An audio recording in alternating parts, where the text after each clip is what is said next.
Welcome back to Winpress travel.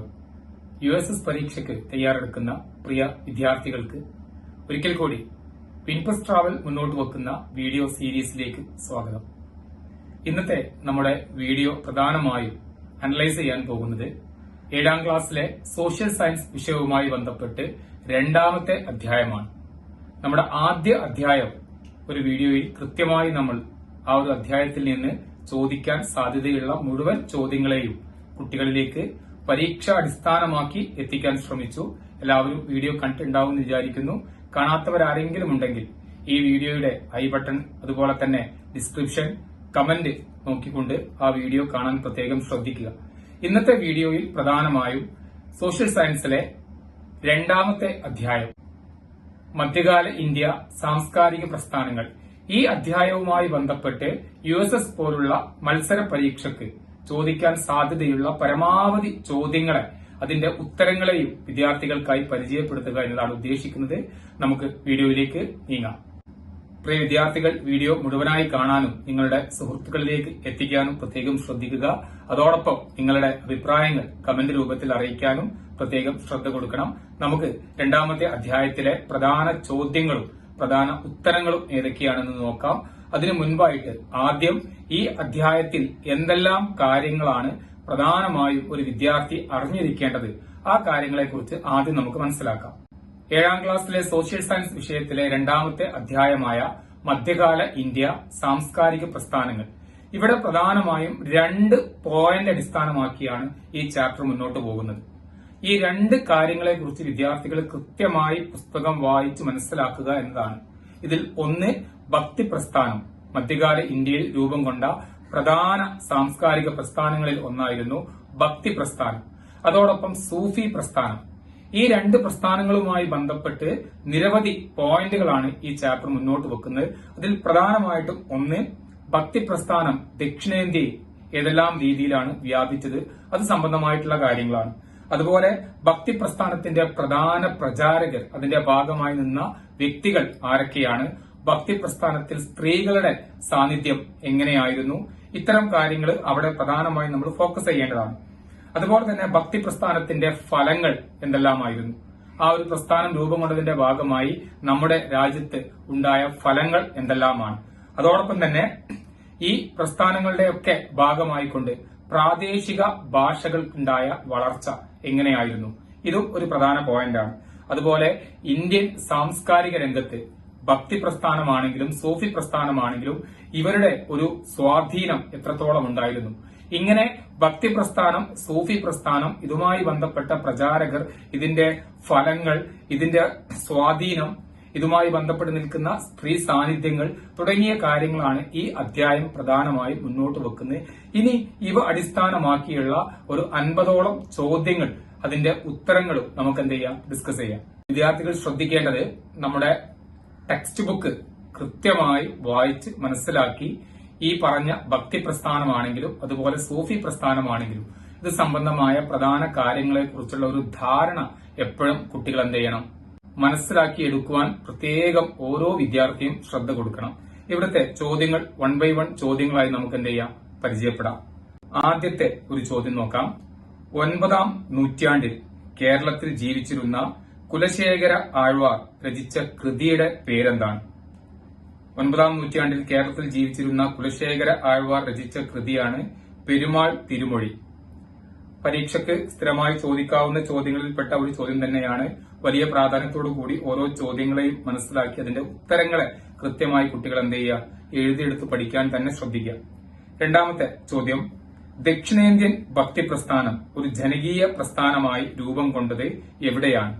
ദക്ഷിണേന്ത്യയിൽ ഭക്തി പ്രസ്ഥാനം ഒരു ജനകീയ പ്രസ്ഥാനമായി രൂപം കൊണ്ടത്, ജനങ്ങൾക്ക് എല്ലാവർക്കും സ്വീകാര്യമാകുന്ന രീതിയിലേക്ക് ഈ പ്രസ്ഥാനം ദക്ഷിണേന്ത്യയിൽ വളർന്നത്, സ്വാധീനം ചെലുത്തിയത് എവിടെയാണ്? ഒരു സ്ഥലത്തിന്റെ പേരാണ് അവിടെ നമ്മൾ ഫോക്കസ് ചെയ്യുന്നത്.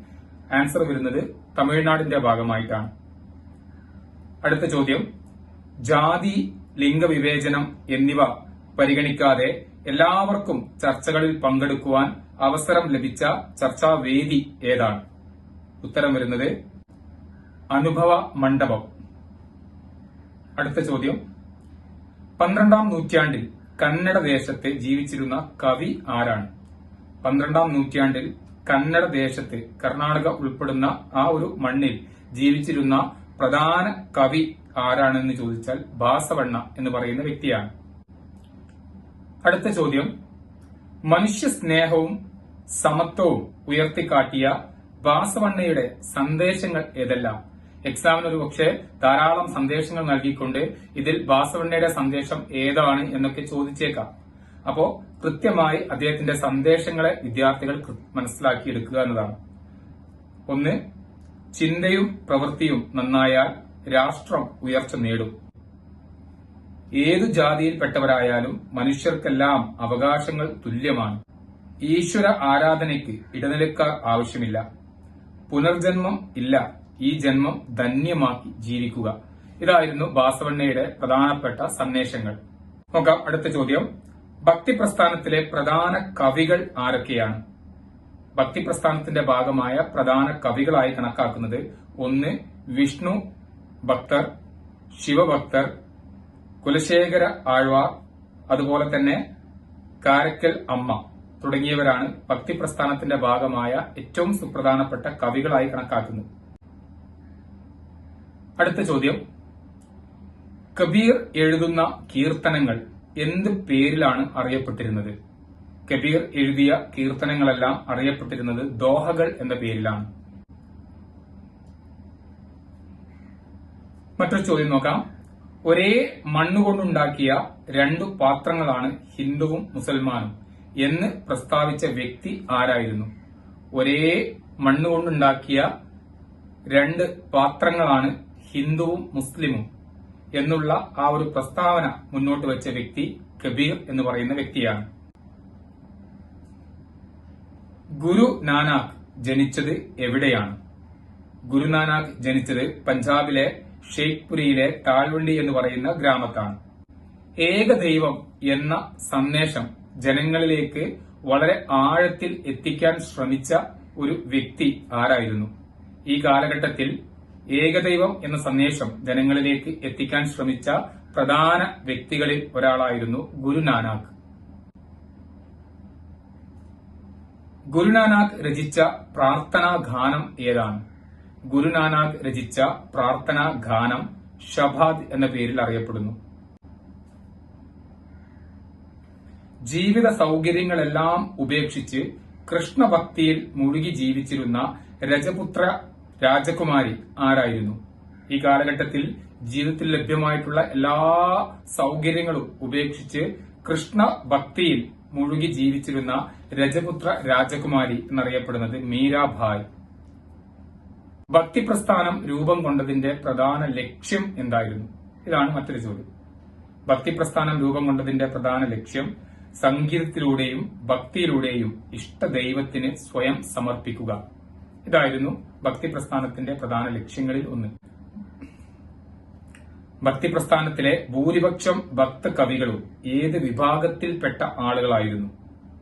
ഭക്തി പ്രസ്ഥാനത്തിലെ ബഹുഭൂരിഭാഗം വരുന്ന ഭക്ത കവികളും താഴ്ന്ന ജാതിക്കാരായിട്ടുള്ള ആളുകളായിരുന്നു ആ കാലഘട്ടത്തിൽ. ഭക്തി പ്രസ്ഥാനത്തിൽ ബ്രാഹ്മണർക്ക് നൽകിയ പദവി ചോദ്യം ചെയ്തതിന്റെ ഫലമായി രൂപീകരിച്ച ആശയം ഏതായിരുന്നു? ഭക്തി പ്രസ്ഥാനത്തിൽ ബ്രാഹ്മണർക്ക് നൽകിയ പദവി ചോദ്യം ചെയ്തതിന്റെ ഫലമായി രൂപീകരിച്ച ആശയം സാമൂഹിക സമത്വം എന്ന ആശയമാണ്. ഭക്തി പ്രസ്ഥാനത്തിന്റെ പ്രധാന പ്രത്യേകതകൾ എന്തെല്ലാമാണ്? ഭക്തി പ്രസ്ഥാനത്തിന്റെ ഏറ്റവും സുപ്രധാനപ്പെട്ട പ്രത്യേകതയായിട്ട് കണക്കാക്കുന്നത് സ്ത്രീ പുരുഷ സമത്വം, അധ്വാനത്തിന്റെ മഹത്വം. ഇതായിരുന്നു ആ ഒരു പ്രസ്ഥാനത്തിന്റെ പ്രധാന പ്രത്യേകത. മാനവ മൈത്രിയുടെ പ്രചാരകൻ ആരായിരുന്നു? ഈ ഒരു കാലഘട്ടത്തിൽ മാനവ മൈത്രിയുടെ പ്രചാരകനായി കണക്കാക്കിയിരുന്നത് കബീർ എന്ന് പറയുന്ന വ്യക്തിയായിരുന്നു. സൂഫിസം എന്ന പദം ഉണ്ടായത് എവിടെ നിന്നാണ്? സൂഫിസം എന്ന പദം ഉണ്ടായത് കമ്പിളി എന്ന അർത്ഥം വരുന്ന സൂഫ് പദത്തിൽ നിന്നാണ്. സൂഫ് വാക്കിൽ നിന്ന് ശുദ്ധി എന്ന അർത്ഥം വരുന്ന സഫി എന്ന വാക്കിൽ നിന്നോ ആണ് പണ്ഡിതന്മാർ സൂഫിസം എന്ന് പറയുന്ന ഒരു ആശയത്തെ രൂപപ്പെടുത്തിയെടുത്തത് എന്നാണ് പറയപ്പെടുന്നത്. സൂഫി വിഭാഗങ്ങളെ എന്ത് പേരിലാണ് അറിയപ്പെടുന്നത്? സൂഫി വിഭാഗങ്ങളെ സിൽസിലകൾ എന്ന പേരിലാണ് അറിയപ്പെട്ടിരുന്നത്. സൂഫി പ്രസ്ഥാനത്തിന്റെ പ്രധാന ലക്ഷ്യങ്ങൾ എന്തായിരുന്നു? സൂഫി പ്രസ്ഥാനം രൂപം കൊണ്ടതിന്റെ പ്രധാന ലക്ഷ്യങ്ങൾ എന്ന് പറയപ്പെടുന്നത് സാധാരണക്കാർക്കിടയിൽ സഞ്ചരിച്ച് സൂഫി തത്വങ്ങൾ പ്രചരിപ്പിച്ചു. ഏകദൈവ വിശ്വാസം, സാഹോദര്യം, മനുഷ്യസ്നേഹം, ദൈവത്തോടുള്ള സമർപ്പണം എന്നീ ആശയങ്ങൾക്കായിരുന്നു ഈ പ്രസ്ഥാനം രൂപം നൽകിയപ്പോൾ പ്രാധാന്യം കൊടുത്തിരുന്നത്. ഇന്ത്യയിലേക്ക് സൂഫി പ്രസ്ഥാനം എത്തിച്ചേർന്നത് ഏത് കാലഘട്ടത്തിലാണ് എന്നാണ് അടുത്ത ചോദ്യം. ഇന്ത്യയിലേക്ക് 12ാം നൂറ്റാണ്ടിലാണ് സൂഫി പ്രസ്ഥാനം എത്തിച്ചേർന്നിട്ടുള്ളത്. സൂഫി ഗുരുക്കന്മാരുടെ പ്രത്യേകതകൾ എന്തെല്ലാം? സൂഫി ഗുരുക്കന്മാരുടെ പ്രത്യേകതകളായിട്ട് കണക്കാക്കുന്നത് ആത്മീയ ജീവിതത്തിന് പ്രാധാന്യം നൽകി ആഡംബര ജീവിതത്തിൽ നിന്ന് ഒഴിഞ്ഞു നിന്നവരാണ് ഈ പറയുന്ന സൂഫി ഗുരുക്കന്മാർ എന്ന് പറയപ്പെടുന്ന ആളുകൾ. സൂഫി ഗുരുവിനെയും അനുയായികളെയും എന്ത് പേരിലാണ് വിളിച്ചിരുന്നത്? സൂഫി ഗുരുവിനെ പീർ ഷെയ്ഖ് എന്നും അനുയായികളെ മുരീദ് എന്നും ആണ് വിളിച്ചിരുന്നത്. എന്താണ് കവ്വാലികൾ എന്നറിയപ്പെടുന്നത്? സൂഫി കേന്ദ്രങ്ങളിൽ സമ എന്ന പ്രത്യേക ഗാലാപന ശൈലിയിൽ ആലപിച്ചിരുന്ന ഭക്തിഗാനങ്ങളുടെ പേരായിരുന്നു കവാലികൾ എന്ന് പറയപ്പെടുന്നത്. ഗീതാ ഗോവിന്ദം എന്ന കൃതി രചിച്ചത് ആരാണ്? ഗീതാ ഗോവിന്ദം എന്ന കൃതി രചിച്ചത് ജയദേവൻ. പ്രാദേശിക ഭാഷകളുടെ വളർച്ചയ്ക്ക് ഈ കാലഘട്ടത്തിൽ പ്രധാനപ്പെട്ട കാരണമായി കണക്കാക്കിയത് എന്തായിരുന്നു? പ്രാദേശിക ഭാഷയുടെ വളർച്ചയ്ക്ക് സാധാരണക്കാർക്ക് മനസ്സിലാകുന്നതിന് വേണ്ടി ഭക്തി സൂഫി പ്രചാരകർ ആ സാധാരണക്കാരായിട്ടുള്ള ആളുകൾ ഉപയോഗിച്ചിരുന്ന പ്രാദേശിക ഭാഷകളെയാണ് ഉപയോഗിച്ചത്. സ്വാഭാവികമായിട്ടും ഈ പ്രാദേശിക ഭാഷകൾ ആളുകളുടെ കയ്യിൽ കൂടുതൽ സ്വാധീനം നേടിയെടുക്കാനും അതിന് കൂടുതൽ പ്രചാരം നേടിയെടുക്കാനും ഈ ഒരു രീതി കൊണ്ട് സാധിച്ചു. അങ്ങനെയാണ് പ്രാദേശിക ഭാഷകൾ കൂടുതൽ വളർന്ന് മുന്നോട്ട് പോകുന്ന ഒരു സാഹചര്യം നമ്മുടെ രാജ്യത്തിന്റെ ഭാഗമായി ഉണ്ടായത്. കൃഷ്ണ ഭജനകൾ രചിച്ച പ്രധാനപ്പെട്ട വ്യക്തി ആരായിരുന്നു? ഈ കാലഘട്ടത്തിൽ കൃഷ്ണ ഭജനകൾ രചിച്ച പ്രധാന വ്യക്തി എന്നറിയപ്പെടുന്നത് മീരാഭായ്. ഏതൊക്കെ ഭാഷകളിലാണ് ഭക്തികാവ്യങ്ങൾ രചിക്കപ്പെട്ടത്? ഭക്തികാവ്യങ്ങൾ പ്രധാനമായും തമിഴ്, ബംഗാളി, മറാത്തി, കന്നഡ, മലയാളം, തെലുങ്ക് തുടങ്ങിയ ഭാഷകളിൽ രചിക്കപ്പെട്ടിട്ടുണ്ട്. ഇന്ത്യയുടെ സാംസ്കാരിക സമന്വയത്തിന് ഉദാഹരണം എന്താണ്? പ്രാദേശികമായും അതല്ലാതെ ദേശീയ തലത്തിലും ഒക്കെ നമ്മുടെ രാജ്യത്ത് സാംസ്കാരിക പ്രസ്ഥാനങ്ങളുടെ വളർച്ച ഇന്ത്യയിൽ സാംസ്കാരിക സമന്വയത്തിന് ഒരുപാട് കാരണമായിട്ടുണ്ട്. അതിൽ ഏറ്റവും പ്രധാനപ്പെട്ട ഉദാഹരണമായി കണക്കാക്കുന്ന ഒന്ന് പേർഷ്യനും ഹിന്ദിയും ചേർന്നുണ്ടായ ഉറുദു ഭാഷ എന്ന് പറയപ്പെടുന്ന ഭാഷയുടെ വളർച്ചയാണ്. ഭക്തി സൂഫി പ്രസ്ഥാനങ്ങളുടെ പ്രവർത്തനങ്ങളുടെ ഫലമായി നമ്മുടെ സമൂഹത്തിൽ എന്തെല്ലാം മാറ്റങ്ങൾ കൊണ്ടുവരാൻ നമുക്ക് സാധിച്ചു? ഭക്തി സൂഫി പ്രസ്ഥാനങ്ങളുടെ ഒരു വളർച്ച അല്ലെങ്കിൽ അവരുടെ പ്രവർത്തനങ്ങൾ നമ്മുടെ രാജ്യത്തിന്റെ സാംസ്കാരിക മേഖലയിൽ, സാമൂഹിക മേഖലയിൽ എന്തെല്ലാം മാറ്റങ്ങൾ കൊണ്ടുവന്നു എന്നുള്ളതാണ്. ഒന്ന്, മതസഹിഷ്ണുത, ജാതി വിവേചനത്തിനെതിരെയുള്ള മനോഭാവം, അടിച്ചേൽപ്പിക്കപ്പെട്ട ആചാരങ്ങളെ ചോദ്യം ചെയ്യാനുള്ള മനോഭാവം തുടങ്ങിയ നമ്മുടെ സമൂഹത്തിൽ ഉണ്ടായിരുന്ന അനേകം തിന്മകൾക്കെതിരെ വിരൽ ചൂണ്ടാൻ ആളുകൾക്ക് ഇത്തരം പ്രസ്ഥാനങ്ങളുടെ പ്രവർത്തനങ്ങൾ എന്ത് ഒരു ഊർജം നൽകി എന്നുള്ളതാണ്. വിഷ്ണു ഭക്തരെ ഭക്തിപ്രസ്ഥാനത്തിലെ പ്രധാന കവികൾ എന്ന് വിളിച്ചിരുന്നത് ആരാണ്? വിഷ്ണു ഭക്തരെ ഭക്തിപ്രസ്ഥാനത്തിലെ പ്രധാന കവികൾ എന്ന് വിളിച്ചത് ആഴ്വാർമാരായിരുന്നു അവരെ ഏറ്റവും പ്രധാനപ്പെട്ട കവികളായി കണക്കാക്കിയിരുന്നത്.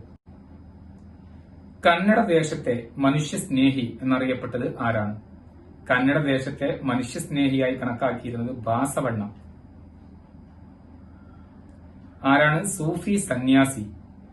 സൂഫി പ്രസ്ഥാനത്തിന്റെ ഭാഗമായ ഏറ്റവും പ്രധാനപ്പെട്ട ഒരു സന്യാസിയായി കണക്കാക്കിയത് നിസാമുദ്ദീൻ ഔലിയ എന്ന് പറയുന്ന വ്യക്തിയെയാണ്. സിഖ് മതത്തിന്റെ സ്ഥാപകൻ ആരാണ്? സിഖ് മതത്തിൽ നമ്മുടെ രാജ്യത്തെ ഏറ്റവും പ്രധാനപ്പെട്ട മതങ്ങളായി കണക്കാക്കുന്നതിൽ ഒന്നാണ് സിഖ് മതം. ആ മതത്തിന്റെ സ്ഥാപക നേതാവായി കണക്കാക്കുന്നത് ഗുരുനാനാക്ക്. വീരശൈവ പ്രസ്ഥാനത്തിന്റെ പ്രധാന പ്രവർത്തനങ്ങൾ ഉൾപ്പെടുന്നവ ഏത്? വീരശൈവ പ്രസ്ഥാനത്തിന്റെ പ്രധാന പ്രവർത്തനങ്ങളിൽ ഉൾപ്പെടുന്ന കാര്യങ്ങൾ എന്ന് പറയപ്പെടുന്നത് ഒന്ന്, ഏകദൈവ വിശ്വാസത്തെ പ്രോത്സാഹിപ്പിച്ചു. അതുപോലെ ശൈശവ വിവാഹത്തെ എതിർത്തു.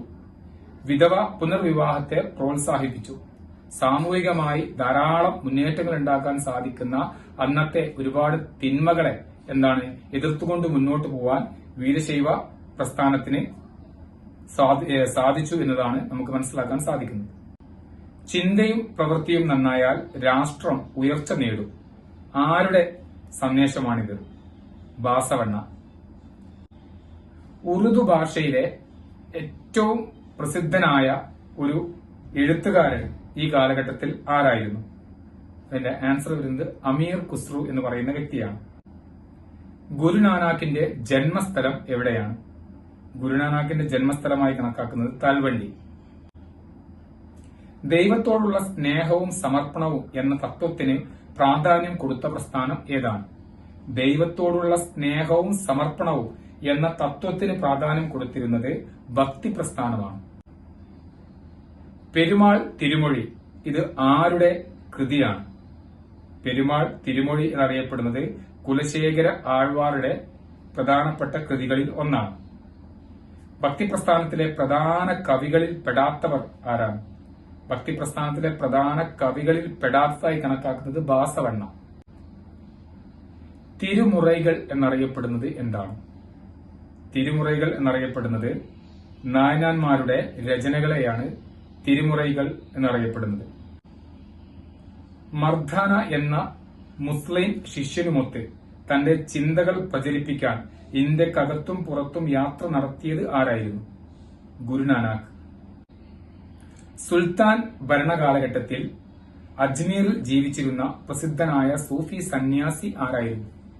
സുൽത്താൻ ഡൽഹി സുൽത്താൻമാരുടെ കാലഘട്ടത്തിൽ അജ്മീർ കേന്ദ്രീകരിച്ചുകൊണ്ട് ജീവിച്ചിരുന്ന പ്രസിദ്ധനായ സൂഫി സന്യാസി എന്നറിയപ്പെടുന്നത് ഖാജ മുഹീദ്ദീൻ ചിസ്തി. പത്മാവത് എന്ന കൃതി രചിച്ചത് ആര്? പത്മാവത് എന്ന് പറയുന്ന കൃതി രചിച്ചത് മാലിക് മുഹമ്മദ് ജേഴ്സി. സിഖ് മതത്തിന്റെ വിശുദ്ധ ഗ്രന്ഥം എന്ന പേരിൽ അറിയപ്പെടുന്നു. ആദി ഗ്രന്ഥ എന്ന പേരിലാണ് സിഖ് മതത്തിന്റെ വിശുദ്ധ ഗ്രന്ഥം അറിയപ്പെടുന്നത്. ഇന്ത്യയിൽ ആദ്യമായി വെടിമരുന്ന്, പീരങ്കിപ്പട എന്നിവ ഉപയോഗിച്ച മുഗൾ രാജാവ് ആരായിരുന്നു? ബാബർ എന്ന് പറയുന്ന വ്യക്തിയാണ് ഇന്ത്യയിൽ ആദ്യമായി വെടിമരുന്ന്, പീരങ്കിപ്പട എന്നിവ ഉപയോഗിച്ച മുഗൾ രാജാവ്. മധ്യകാല ഇന്ത്യയിലെ പ്രധാന വാണിജ്യ കേന്ദ്രങ്ങൾ എന്തായിരുന്നു? മധ്യകാല ഇന്ത്യയിലെ ഏറ്റവും പ്രധാനപ്പെട്ട കച്ചവട കേന്ദ്രങ്ങളായി കണക്കാക്കുന്നത് ഡൽഹി, ആഗ്ര, സൂറത്ത്.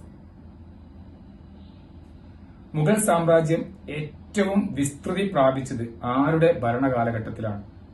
മുഗൾ സാമ്രാജ്യം ഏറ്റവും വിസ്തൃതി പ്രാപിച്ചത് ഔറംഗസീബ് എന്ന് പറയുന്ന ഭരണാധികാരിയുടെ കാലഘട്ടത്തിലായിരുന്നു. തോമര രാജാക്കന്മാരെ തുടർന്ന് ഡൽഹിയിൽ അധികാരത്തിലെത്തിയ രാജവംശം ഏതാണ്? ചൌഹാൻ രാജവംശം.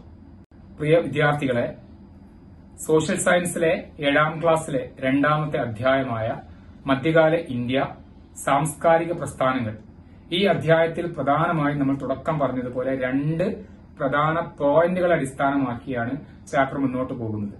ഒന്ന് ഭക്തി പ്രസ്ഥാനം, മറ്റൊന്ന് സൂഫി പ്രസ്ഥാനം. ഇതിന്റെ ഭാഗമായി കൊണ്ട് വീരശൈവ പ്രസ്ഥാനവും മറ്റുള്ളതൊക്കെ വരുന്നുണ്ട്. ഈ പ്രധാനപ്പെട്ട പ്രസ്ഥാനങ്ങളും അതിന്റെ ഭാഗമായി നിന്ന വ്യക്തികൾ, അതിൽ സ്ത്രീ സാന്നിധ്യം, അതുണ്ടാക്കിയ ഫലങ്ങൾ, അതിന്റെ സ്വാധീനം തുടങ്ങിയ വ്യത്യസ്ത ആശയങ്ങളെ അടിസ്ഥാനമാക്കിക്കൊണ്ടുള്ള 50ഓളം ചോദ്യങ്ങളും അവയുടെ പ്രധാനപ്പെട്ട ഉത്തരങ്ങളും ഒരു മത്സര പരീക്ഷയ്ക്ക് ഏത് രീതിയിലാണ് ചോദിക്കാൻ സാധ്യതയുള്ളത്, ഇതാണ് നമ്മൾ ഇന്നിവിടെ ഡിസ്കസ് ചെയ്തിട്ടുള്ളത്. കൃത്യമായി ടെക്സ്റ്റ് ബുക്കിന്റെ സഹായത്താൽ വീഡിയോയിൽ പറഞ്ഞ ഓരോ ചോദ്യങ്ങളെയും കൃത്യതയോടുകൂടി മനസ്സിലാക്കി സാധ്യമെങ്കിൽ എഴുതിയെടുക്കാവുന്ന രീതിയിലേക്ക്, ടെക്സ്റ്റ് ബുക്കിൽ മാർക്ക് ചെയ്യാവുന്ന രീതിയിലേക്ക് നിങ്ങൾ എന്ത് ചെയ്യുക? പഠനത്തെ മുന്നോട്ട് കൊണ്ടുപോവുക. 2ാമത്തെ ചാപ്റ്ററുമായി ബന്ധപ്പെട്ട് USS പരീക്ഷയ്ക്ക് ചോദിക്കാൻ സാധ്യതയുള്ള പ്രധാന ചോദ്യങ്ങളെയും ഉത്തരങ്ങളെയുമാണ് നാം ഇവിടെ പരിചയപ്പെടുത്തിയത്.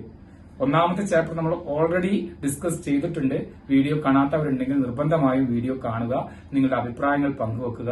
തീർച്ചയായും അടുത്ത ഒരു ചാപ്റ്ററുമായി നമ്മൾ വീണ്ടും കാണുന്നതായിരിക്കും. ചാപ്റ്ററുമായി ബന്ധപ്പെട്ട അനാലിസിസ് കൃത്യമായി നിങ്ങൾക്ക് ലഭ്യമാകണമെങ്കിൽ നമ്മുടെ ചാനൽ സബ്സ്ക്രൈബ് ചെയ്ത് ബെൽ ബട്ടൺ ക്ലിക്ക് ചെയ്യുക. നമ്മുടെ വാട്സ്ആപ്പ് ഗ്രൂപ്പിൽ ജോയിൻ ചെയ്യാൻ ആഗ്രഹിക്കുന്നവർ ഈ വീഡിയോയുടെ ഡിസ്ക്രിപ്ഷനിലും കമന്റിലും നൽകിയിട്ടുള്ള വാട്സപ്പ് ലിങ്കുകൾ ഉപയോഗപ്പെടുത്തുക. തീർച്ചയായും നമ്മുടെ മോഡൽ എക്സാമുകളിൽ നിങ്ങൾക്ക് എന്ത് ചെയ്യാം, കൃത്യതയോടുകൂടി പങ്കെടുക്കാൻ സാധിക്കും. ഓൺലൈൻ ആയിക്കൊണ്ട് നമ്മൾ എക്സാമുകൾ കണ്ടക്ട് ചെയ്യാറുണ്ട്. അതിന്റെ പ്രിന്റഡ് വേർഷനിലൂടെ നിങ്ങളിലേക്ക് നമ്മൾ നൽകാറുണ്ട്. ഈ രീതിയിൽ നിങ്ങൾക്ക് എന്ത് ചെയ്യാം, പഠനത്തെ ക്രമീകരിച്ചുകൊണ്ട് സെൽഫ് ഇവാലുവേറ്റ് ചെയ്തുകൊണ്ട് കൃത്യതയോടുകൂടി സോഷ്യൽ സയൻസ് വിഷയത്തെ പഠിച്ചെടുത്തുകൊണ്ട് USS പരീക്ഷയിലും മറ്റു മത്സര പരീക്ഷകളിലും ഏറ്റവും ഉയർന്ന മാർക്ക് വാങ്ങി നമുക്ക് വിജയിച്ചെടുക്കാൻ സാധിക്കും. ഓക്കെ, തീർച്ചയായും വീഡിയോ ഉപകാരപ്പെട്ടു എന്ന് വിചാരിക്കുന്നു. നിങ്ങളുടെ അഭിപ്രായങ്ങൾ നിർബന്ധമായും കമന്റ് ചെയ്യാൻ പ്രത്യേകം ഓർക്കുക. എല്ലാവർക്കും ഇന്നത്തെ വീഡിയോ കണ്ട എല്ലാ വിദ്യാർത്ഥികൾക്കും നന്ദി അറിയിക്കുന്നു. മറ്റൊരു വീഡിയോയുമായി നമുക്ക് വീണ്ടും കാണാം. All the best.